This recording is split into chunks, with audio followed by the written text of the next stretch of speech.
Hey guys, thanks for listening to the Spiritual Grind. We hope you enjoy it, and don't forget to follow, hit the little bell for your notifications when the podcast is posted, and follow, and share with your friends. We hope you enjoy it. Leave a comment if there's any topics that you want us to speak about. Like, follow, share. Thank you very much, Dr. Jenny.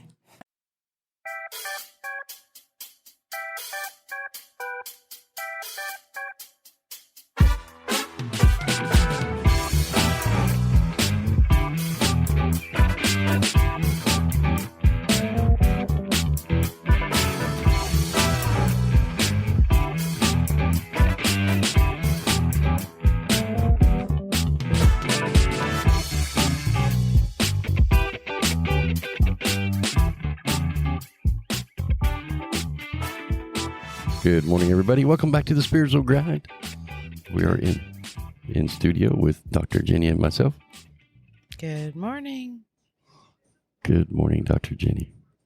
How are you today? Hanging in there like a monkey. From his tail? Sometimes it feels like that. Life can be a little difficult sometimes. Huh? Welcome back, guys. Thank you for tuning in and listening. Today we are going to talk about a couple of things, I think. One of those things is something that I need to talk about, and that is human interaction and interjection into my journey. I am pretty, I would say it's habitual for me a little bit. I humanly interact with my spiritual journey, and sometimes it can cause a little bit of problems. And sometimes it don't. It just really all depends. But it kind of is where I guess my belief systems have taken me to in my life. And sometimes it can be a little difficult. What do you think about that, Dr. Jenny? Yeah, I mean, for sure. Human interaction can muck up the whole process. It can. And it does for me sometimes. And so I fall back on, I guess we're here humanly to have experiences and to add to the great,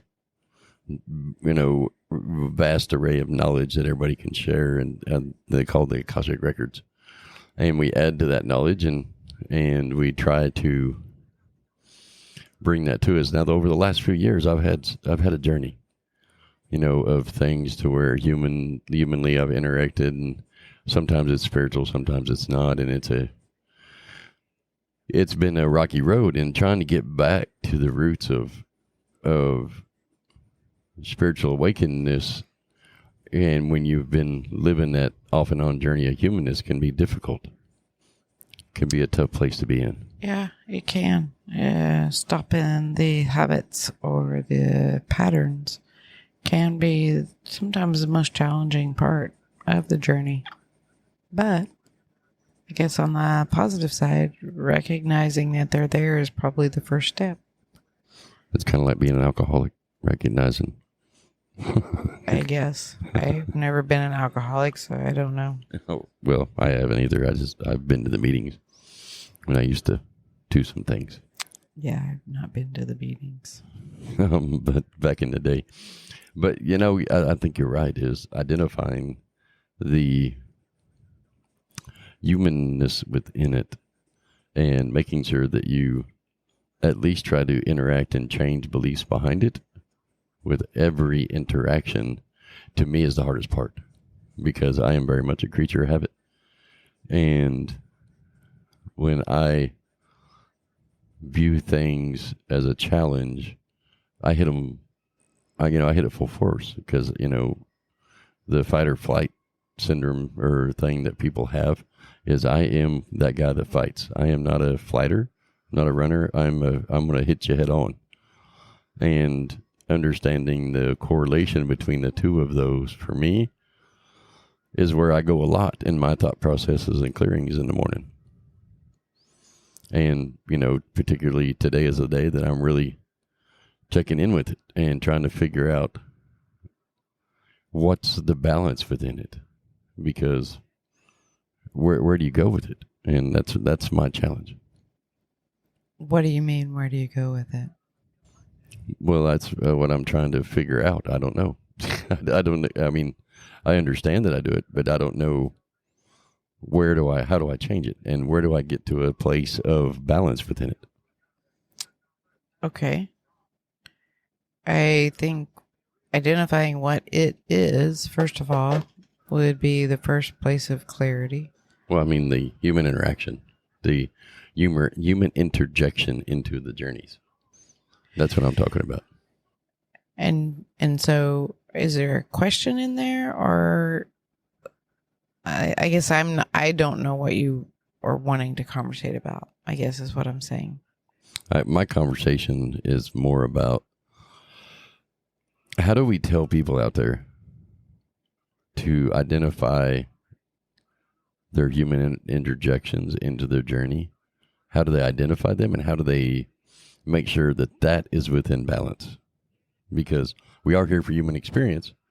We're living a spiritual journey. And so how do you keep balance in that? Whether there's not the, well, I mean, it's not really about keeping balance. It's about discerning which voice you want to listen to and which one takes you on the journey that you want to go on.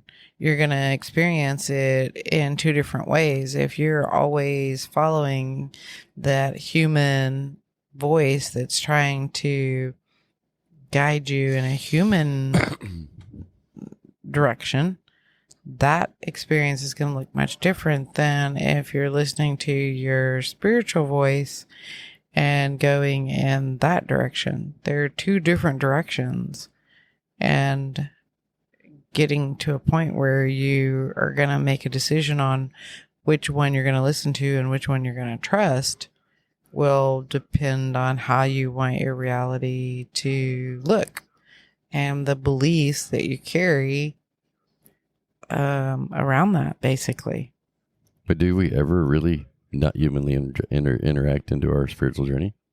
Is there anybody that can ever say that they fully lived a spiritual journey?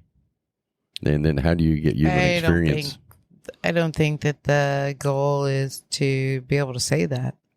Fully live a spiritual journey. I mean, you're not Gandhi, you're not Buddha, unless you want to be. And then that's a completely different path altogether. But and then even they had their human counterparts within it that they had to identify and work through. It's the key is to not ask for clarity. Clarity's given, and then do something different. Not to keep repeating the same dumb shit. That's the key. And expecting a different result.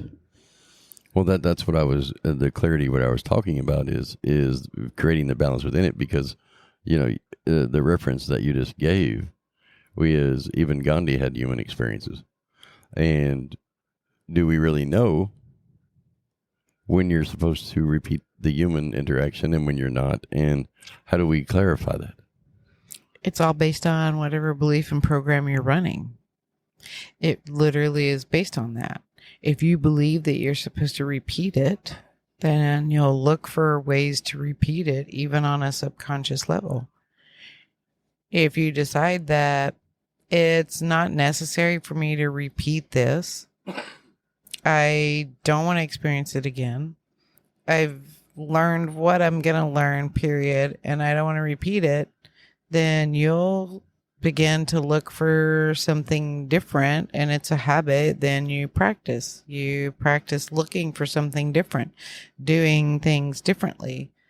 And as soon as you catch yourself falling back into the habit of what created the reality that you're not necessarily liking, that you're calling a human experience, then you immediately stop that behavior and you exchange it with the new behavior to further sink in the new habit that you want. Because the old habit is ingrained into the mind. And it's kind of like driving around in a pasture. you're naturally going to want to go down that path that has the tire marks ingrained in it rather than creating a new trail until you've created that new trail in your brain to where there's actually a road there in that direction. It'll feel weird and it'll feel awkward, and you may find yourself veering off into the old comfortable habit or pattern or whatever until you've recreated the new path. Okay. And if you're not aware of it and can't catch it, then it'll catch you by surprise and you'll find yourself just doing those habits mindlessly again. Okay. So how do you discern between successful human interaction and spiritual journey? How does it feel? Well, like, for example, in my case, there's been many times in my human journey that I've been very successful in doing the things that I do. And how do I know that was a human journey or a spiritual journey? How do I know? How do I discern between the two? Well, you go based on how it feels. It could be a spiritual journey, and along the way, there were parts of it that you didn't care for, which was your human making choices along that journey that made it a little more difficult or a little more of a struggle or felt not altogether joyful or happy. That's the human perceiving it through the eyes of the belief system that make it go in a direction that you didn't necessarily care for. I mean, if you talk about a specific journey, I can maybe help dial it in. But if we're going to stay general about it, you can't clump the whole journey together because the whole journey wasn't garbage. You've got to take your own personal time to take the journey, dig through it, find the components of the journey that you enjoyed, make that list, find the components within the journey that you didn't care for, and identify each one of those individually and say, okay, why did that part of it happen? Do I want that to stay? Do I want it to go? Do I want to modify it? And you just take each little piece by piece, and you go through the journey so that the next journey that you go on, you're not taking that baggage of experience with you. You're creating a true, authentic new journey instead of falling into some habitual pattern that feels more comfortable than the new journey that you're going on. We tend to seek things that feel more comfortable, and the unknown sometimes is uncomfortable because we don't necessarily hear all of the parts and pieces of the journey that are being shown to us. Did you say pizza? No, I didn't say pizza. Oh, I thought you said pizza. Sorry. Are you hungry? No, it's just I thought you said parts of a pizza. I mean, it can be identified as a pizza pie, cut in different sections. If you look at it that way. Here, you're actually kind of leading right into where I wanted to talk about here in this is, what if both of those journeys, neither one of them are uncomfortable? What if that, like for me, and to be more specific, I have a tendency to do certain habits when I'm trying to create financial abundance. Okay. And none of the journeys are uncomfortable that I have come across yet. Okay. And so how do you discern between the two? That's where I'm trying to get is, how do I know? And I'm sure that there are people out there that listen to this that don't understand either. How do you discern between two journeys? Neither one of them are uncomfortable. Which one's right? They're both equally right.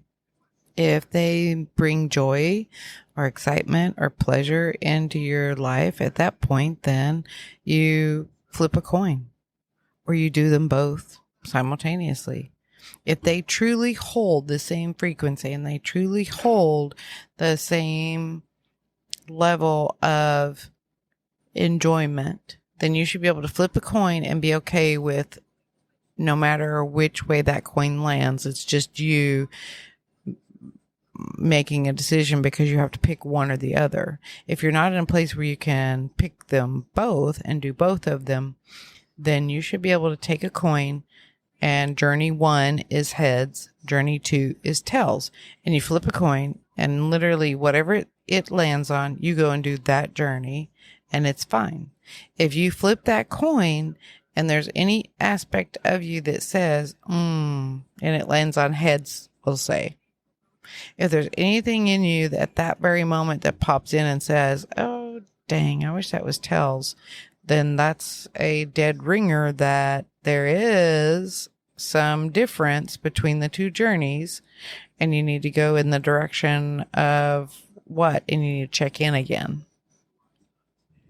Okay. So maybe play that game. If you truly, truly have looked at it and are truly, truly are not tricking yourself into believing that they're both equally fun and equally joyful and not disguised as anxiety, which can be very close, or nervous, or any kind of a mild apprehension, which can be, they're very close in frequency to joy, and they can be confused, then you should be able to flip a coin and it not matter how it lands, and you go with whichever one the coin lands on. And so the coin flip is actually a pretty good tool when you're trying to pick between two. That doesn't mean that it's necessarily human interference. It just means that you have two things that are equally as enjoyable, and you can't necessarily do them at the same time because there's only one of you. Then you should be able to flip a coin and go with whatever it lands on and go try that one out. That's fair. That's a fair analogy, I would say. Now, the other part of that kind of gets me sometimes is when I do either journey, whatever it is, either journey, and I don't do them completely. Okay. Why does that happen? Well, I mean, you tell me. I'm trying to figure it out. I don't know. You know, like, why is your expectation that you've got to do it completely? Perhaps only doing partially was the motivating factor that your spirit gave you to get you off your butt to go and start taking action, because maybe you were in a stalemate situation and not knowing which direction to go. And so maybe it was just simply to get you off the couch going in some direction so that you could get clarity and discernment. And it was never meant to be followed through. It was just to get you energetically some momentum going in some direction, one way or the other. Okay, so when like, for example, the financial abundance journey that I'm on right now, I get motivated to do something, but I don't complete it. Like this morning, because suddenly the energy changed behind it. Okay. I don't understand that. Why would I create a spot where I have a journey that I'm going to go on and I commit to go doing that journey because I feel like it's guided, but yet the energy changes behind it? Did I miss my opportunity? Did I wait too long? Did the human interjection release from it? Did a belief clear? You know, that's more part of the confusion I have today with, and that's why I'm bringing up this topic. I mean, you know, in a situation like what you're speaking about, what I teach is I would like for the individual to get to a place where they have a language with their guides, with their inner self, and be able to answer that question themselves. I agree. And so then the answer would be, you have to check in with your own guides, your own guidance system, your own intuitive elements, and hear what they're trying to say as to what the answer is. The answer's there. You just got to line up with the answer on a frequency level so that you can hear the clarity of the answer to help navigate the confusion. Okay. And it's there. They're giving it to you. It's just that your frequency is not lined up with it. Then how do you do that? Practice. You have to practice it. But if you don't know how to do it, how do you practice it? You can't ignore it and then expect it to be something that you're good at. Define overnight. practice. Define practice for me. Like, what do you? If you don't know how to do it in the first place, how do you practice it? Well, like I've said in previous podcasts, you take small little things and you begin to learn what the frequencies feel like, what the frequencies sound like, what they look like. You've got to learn what your language is with your spirit guide, with your counsel, with your intuition. You've got to first learn what that language is. Does it come through visions? Does it come through audible words in your head? Does it come with a commercial on a TV, a combination of any of those, and asking easy questions and listening for and aligning with the frequency of that to be able to fine tune the skill is what I mean by practicing. So you ask a question, am I supposed to have black coffee today or am I supposed to put creamer in it? Okay. So when you ask that question and you stop and you feel and listen and look. If you're standing at the coffee pot and you just ask that simple little question, an answer is going to pop in. Okay. Because it's an easy kind of thing. What does it feel like your body wants? And so if you stopped and asked yourself that question, I want you to participate here. It's a participatory kind of practical Oh, you thing. want me? Okay. Yeah. All right. So you're at the coffee pot and you ask yourself, okay, do I want black coffee or do I want coffee with creamer? Black coffee. You automatically know what the answer is. Why? How do you automatically? But here's the part of that I fall into. I've always drank black coffee. So then how do you know you don't like it with some sort of cream in it? Well, I have tasted it with cream in it before, but never wholeheartedly given an attempt to drink coffee with creamer. And so is that decision based off habit and belief and pattern? That's what that's where I'm at is that discernment and so understanding I'm following you. Okay. And so, okay. So so you've answered the question, I want black coffee. So my next part of that, and this is for people that are learning how to identify what some steps are in it, would be, okay, how do you know you like the black coffee? Have you tried the coffee with the creamer because you've collected your own information and you know that you don't like the creamer in your coffee? I have in the past. That would be the next question. Yeah, it was been years ago. Okay. And have you truly tasted all of the variations of types of creamers and stuff in the coffee? Nope. Okay. So then your next question is am I choosing black coffee because it's a habit or a safe pattern? Or am I willing to explore this? Do I want to explore this further and see what it is I like? Because you may sometimes want black coffee. Sometimes you may find that when you go on the exploration and you're exploring it, you found that, oh, you know what? I like coffee with a little bit of caramel and some ice in it. And so today I feel like having that kind of coffee. Are you willing to go on an exploratory journey with the topic if you are identifying that you've made the choice you made at the coffee pot because it was out of habit? And if you're tired of running that habit, are you interested in going on a journey to explore further what the other options are out there, the other possibilities are out there? But what's the benefit of it? If I am to see if what you're I'm missing enjoying, out on. if I enjoy black coffee though, and yeah, maybe I have identified it as a pattern. Why would I want to put myself through the change? You don't have to. That's the choice you get to make.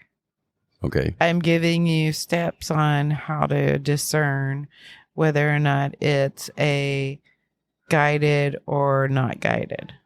Okay. So you're just asking yourself questions. And if you're perfectly fine with the choice of black coffee, because you threw in that little snag hole. So I was trying to address that. No, I get it. If you go to the coffee pot and you're like, you know what? I like black coffee. That's a no-brainer.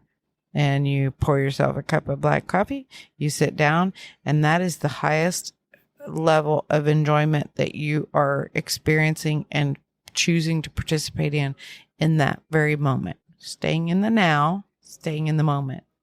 Okay. If the enjoyment looked something like, you know what, today I'm kind of bored with black coffee, and my highest excitement or my highest enjoyment feels like I want to, you know what, I want to drive to the coffee shop and I want to taste 2 or 3 different kinds of coffee prepared a couple of different ways, just because that sounds fun. Right. Then you get in the car, you drive to the coffee shop, you order 2, 3, 4, 5 different kinds, you taste them, and you see what you think about it. If you find one that brings you more enjoyment to your taste buds than the black coffee, then you choose to drink that because that's the most enjoyable thing at the moment. Okay. If none of those were enjoyable to you, then you may decide to come back to your black coffee and you've had an experience that says, okay, well, I've tried coffee A, B, C, D, E, and none of those were as enjoyable as the black coffee. So I'm going to go back to my black coffee. I'm going to sit down and I'm going to drink my black coffee and I'm going to enjoy it. And that's the most enjoyable place that I'm going to be at right this minute. Okay. Now, in that, what you just talked about, going and trying the other coffee, is that a human interaction into that journey, or is that a spiritual interaction into that journey? It can be identified as both. I mean, I'm trying to decide what it is you're wanting. If you're having a human interaction that doesn't feel good, that it feels like it's interrupting your enjoyment or your excitement, if it feels like you're doing something that you wouldn't necessarily want to do, then yes, there is some human interaction going on based on a belief, a pattern, or a program. You have to check in on how it feels. Does it feel enjoyable to do whatever it is you're doing? If it doesn't feel right, then there's obviously some perspective that you're seeing the situation through that took you in that direction. And it is usually a belief, a pattern, habit, program, something. Okay, so here's another thought that I have, because this happens to me as well. And to go back to the coffee analogy, what if I go and I try these other coffees and none of them are uncomfortable? And so does it just open doors for you to do whatever willy-nilly? Absolutely. There is no willy-nilly. It just means that now you've got 5 different ways you like your coffee. And we go back to the coin analogy where they all are equal. They all are enjoyable. Then you should be able to walk up there, flip a coin, and make your decision based on a coin toss. Or put coffee A, B, C, D, E in a jar, pick one out, and that's the one you're going to hand her, and that's the one you're going to drink today because they're all enjoyable. Okay. And so if you're at the coffee shop and the girl behind the counter says, why you drink different coffee every day, what do you say? None of your goddamn business. I mean, why do you care? Well, yeah, because that's kind of...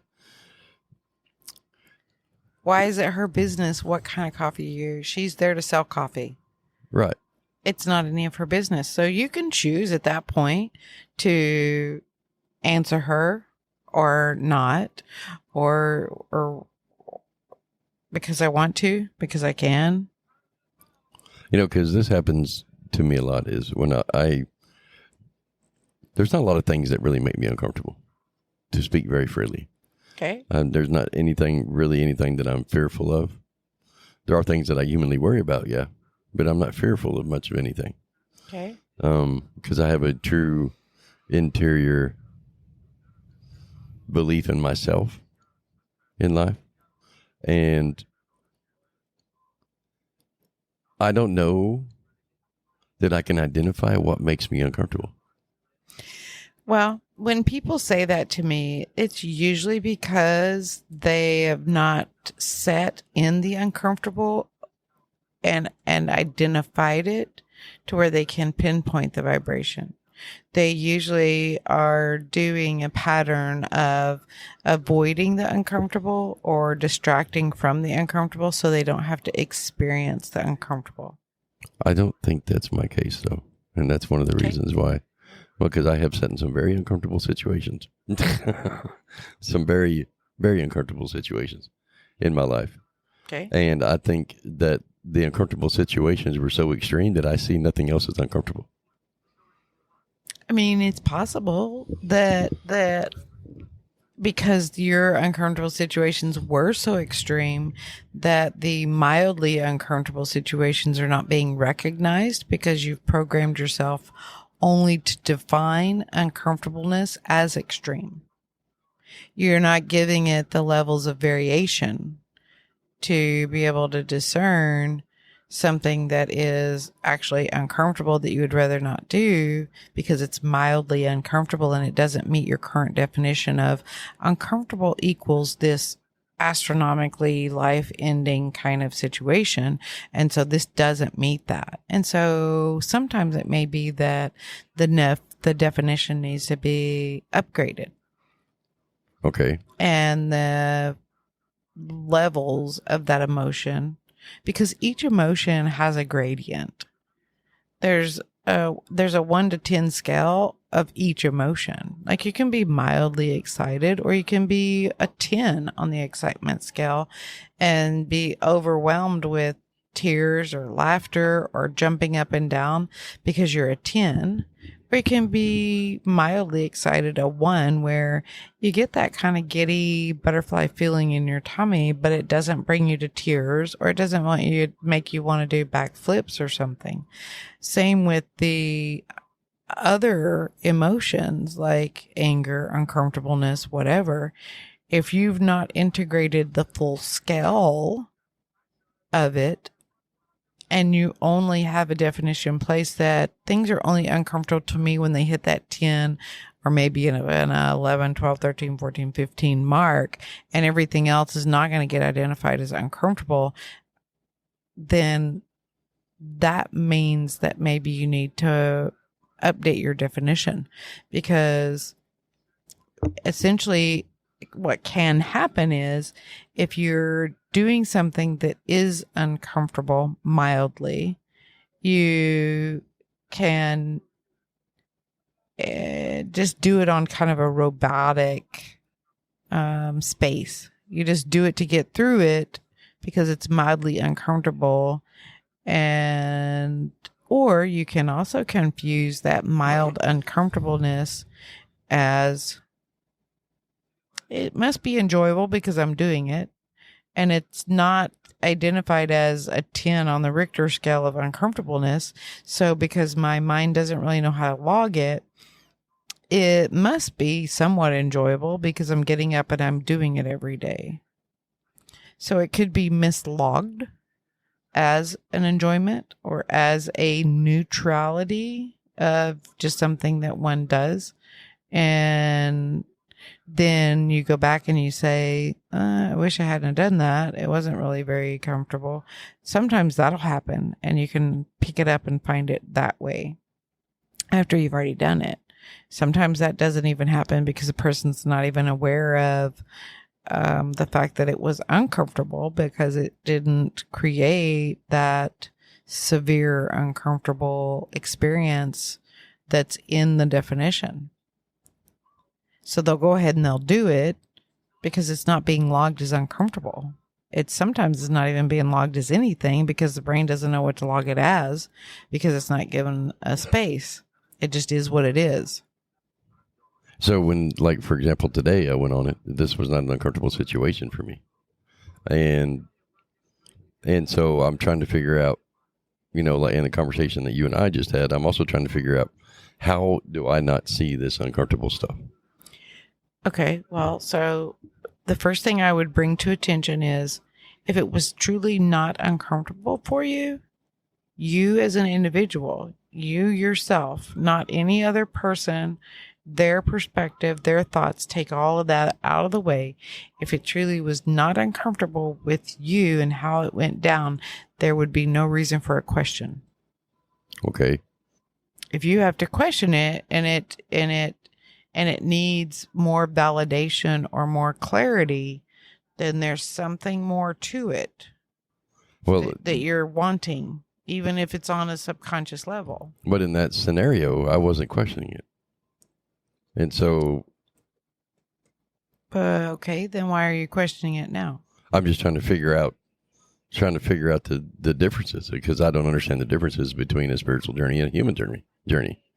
That's where I'm at with it, is because spiritual journeys to me are easy and graceful. And I have a whole lot of human journeys that are easy and graceful, or I view them as easy and graceful. Then why are you Okay, so here's where maybe the confusion is. What is a human journey to you? What is the definition of that? Because we, as spiritual individuals who are going on this awakening journey versus people who are not on this same kind of journey, we tend to use words and give them different definitions to try and explain different aspects of what we're experiencing. And so traditionally, in the awakening world, the kind of people that we are and the kind of people that are doing this type of lifestyle, what is meant by a human journey is that the human mind, with its beliefs, patterns, and programs, is actually what one is using to go through life. Okay. And it's not always an easy one. Okay. A spiritually guided journey means that you're listening to your intuition, you're listening to your divine guidance. And when you do that, you find that, and you're trusting that, you tend to find that the flow of life and the experiences in life are much more pleasant and easy. That's how the collective kind of defines that. Okay. The human journey, or the human aspect of the journey, is a little bit more bumpy road. It doesn't mean that one is wrong and one is right. But if you're asking for ease and grace, you want to get clear about what it means to you when you say, I am having a human day, or I'm having a human journey versus a spiritual journey. You got to find the definition that works for you on those two things. First of all, if you're wanting clarity on what's human versus what's spiritual. Okay. And maybe for you, there's no need to differentiate the two. Maybe for you, it's one and the same, and everything is spiritually guided, and it just is that. Well, I don't know about all that, because I've had journeys that aren't fun. Last 3 years to be. Just because they're not fun doesn't mean that they're not spiritually guided. If you had a contract that said you wanted to experience that, even though it wasn't going to be fun, for growth and development and learning, then you'll go down that track regardless. And so that doesn't necessarily mean that it was a human journey. That just means that you made the decision prior to coming into this meat suit that you wanted to experience that thing. Okay. And you told your guides and your counsel to make sure that you experience that, because it was going to give you the biggest growth in that area. And even if you go fighting and try to get off path, you still want to experience it. That's why you experience it. Doesn't necessarily mean that it was human. It's when you get those cues along the way, and maybe this will be helpful. Like this morning. May I share? I don't care. You said you headed out on your journey and you were going to go and you were going to do this thing, and you came back home. You didn't do it because you said the energy changed. Yep. So when the energy changed, instead of recognizing that the energy changed and coming back home, so to speak, or whatever, a human interference would have been not to recognize that the energy changed and continue forward on the journey humanly. I don't care that the energy changed. I am going to go and do this thing. Because with the energy changing, I would interpret it based on my own definition. I would have interpreted that as, okay, I hear you, spirit or intuition. I'm not supposed to necessarily be following this completely through. Give me clarity on what the purpose was to go this far with it. I'd like more understanding. And I'm going to just go on back home because I hear you. That's a spiritually guided journey. Almost verbatim what I did. So a human version of that is, okay, yeah, the energy's changed, but I don't care. I am going to go forth with this, and I'm still going to go up there. I'm going to go do this interview. I'm going to sell myself just like the ad said. And so you go up there, you wait for hours in line to have your turn. And by this time you're tired, you're hot because you've got your suit on, and you're hungry because it's like past lunch. And finally it's your turn. Then you get in there and he gets called away because there's an important phone call. So he's got to stop you. And that might be what the journey would look like because you humanly went ahead with it. I'm just making it up as I go along just to give you kind of the difference between the two experiences from my perspective. Okay. And so for me, if I were in that journey and I had experienced that way, that to me does not feel like ease and grace. It does not feel spiritually guided. That way to me either. It would have been beat down. It would have felt tiresome, energy draining. By that time, I would have been frustrated and annoyed. I wouldn't have been able to really even focus on selling myself in an interview process. I would have just been done, and I probably would have gone ahead and just walked out and left, knowing me and my personality. That's the difference in how I have human versus spirit defined for me in how the two go. One is an easy one, even though I left feeling like, okay, I hear you and I'm going to stop, but I don't completely understand it yet. I'm going to ask for clarification, listen for the answer, and trust that it'll be shown to me in whatever way I can hear it, see it, or acknowledge it. Versus the other way that was absolutely just miserable. That was the human side of me that said, yep, I feel the energy change, but I'm going to do this anyway. Well, you almost said verbatim what I said in the car when energy did change. You know, it was for me, it became more about I didn't understand what had just happened. And like every part of me is like, yeah, just go home. And that's what I did. And so I guess what I'm getting to is that is probably for me, this topic is one of the hardest things for me to discern because I have so much confidence and trust in myself that there's not too many journeys that I log as uncomfortable. And because I have been through some things in my life.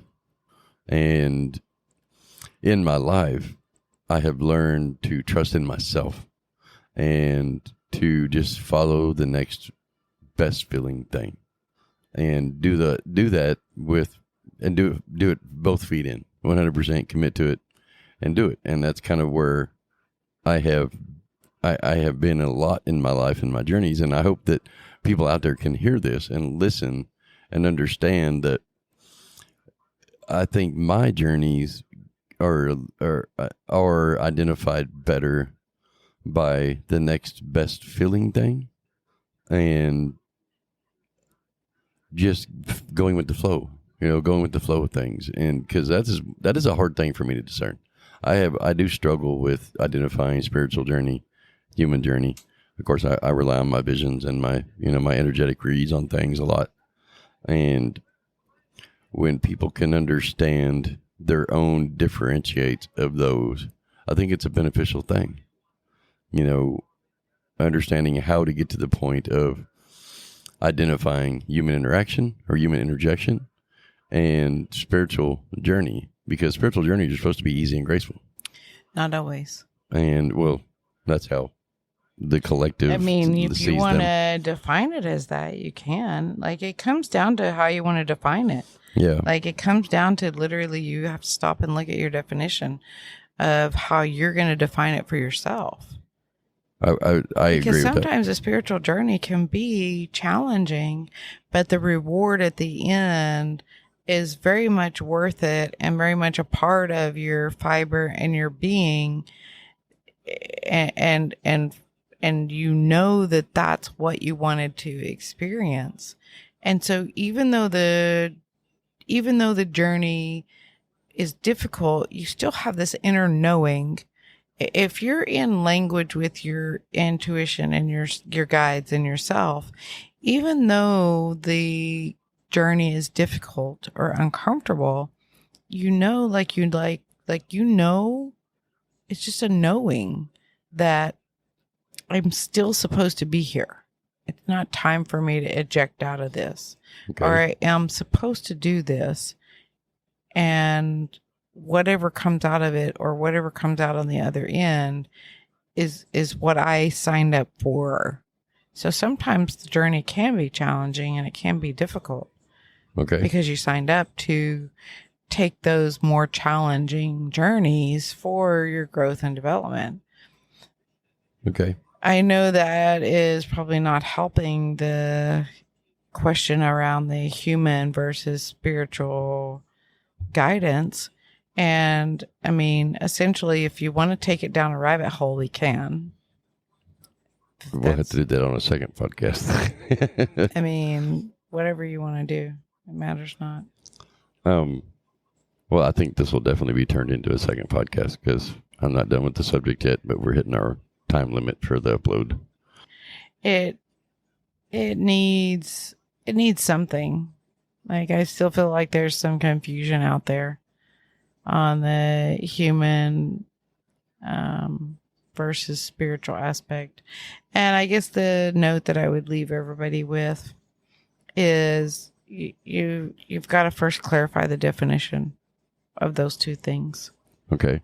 And decide for yourself what is the definition of human interference and spiritual guidance. I think that's a fair assessment. That would be the first place to start. Yeah, that's kind of where I'm at. And the second step would be to check into how it feels. If it feels off from your natural state of being, then there's something more to look at. There's a belief, there's a pattern, there's a habit. If you have to stop and ask a question on anything you're doing or any topic or any word or anything, if there's ever a question or a need to further justify your experience in it, then there's more to look at. Because whenever you make a decision to do something, if somebody asks you questions about it, you won't feel the need to expound on it or justify it. You just know that it is what you're supposed to be doing, and it doesn't matter what anybody thinks. It doesn't matter what anybody's opinion is.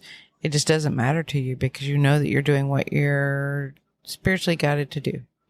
If it's a human experience and you're kind of going against what you're being spiritually guided to do, that's when the monkey business comes in of questioning yourself. Questions will pop up, or being worried about what they think. When the girl asks, why are you pick a different coffee every morning? You will not feel the need to even answer her. You literally will grab your coffee, go sit down at your table, and not even give her an answer. You just won't even feel the need to engage with her.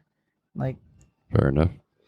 if it's something that you're questioning within yourself because it's not a spiritually guided journey and it's more human, then what she asks you will bother you.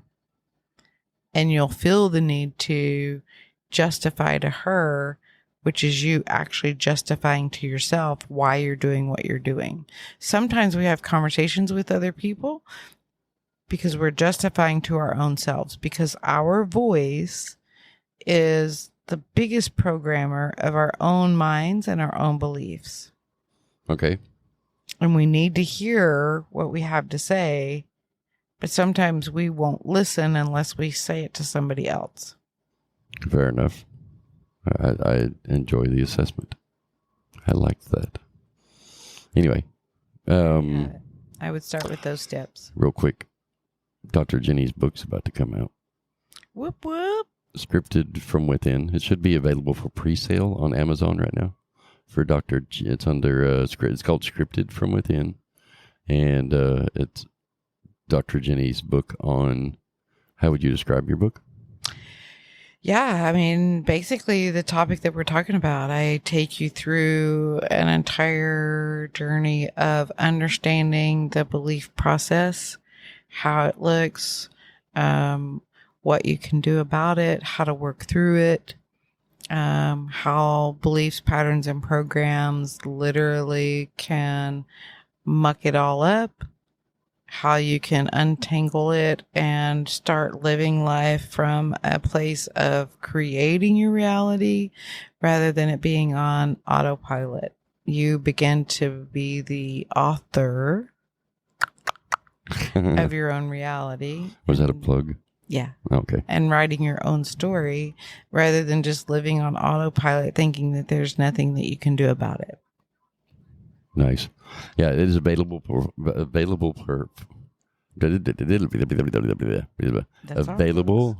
pre-order on Amazon.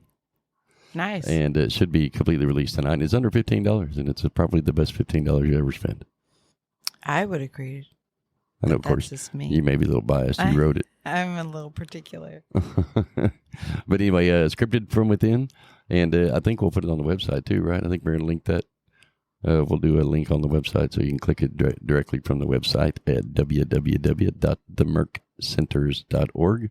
That is MERCCENTERCENTERS.org. Yeah. Merck Centers, MERC Centers.org. Right. Also, don't forget to like, follow, and share. And don't forget to ring that bell. Thank you all for listening and have an awesome day. Love you.